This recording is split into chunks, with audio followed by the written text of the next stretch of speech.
The British government says it saw what was happening in Spain and had to act, and act quickly.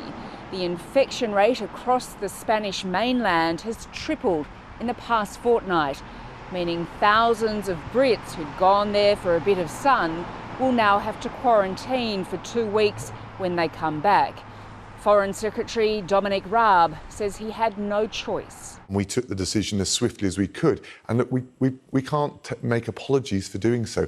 We must be able to take swift, decisive action, particularly in relation to localised or internationally in relation to Spain, a particular country, where we see we must take action.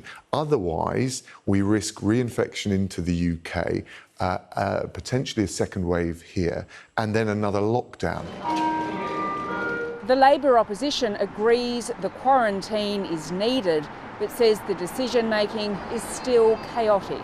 There are holidaymakers in Spain at the moment, confused and distressed. There are people about to go on holiday to Spain and the islands like Tenerife who are confused, and they don't know whether their employers will allow them to take 2 weeks quarantine. The government just saying, oh, we hope that employers cooperate. Well, you know, to be frank, I hope that I'll win the lottery on Saturday. It doesn't mean it's going to happen.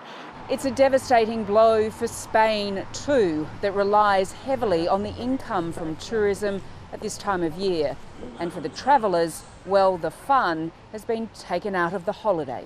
I understand why they did it. I think it's very important to stop the spread, but it is really annoying that there's been absolutely no warning. I've had this flight booked for weeks, and last night they suddenly said you have to quarantine, and there's nothing I can do.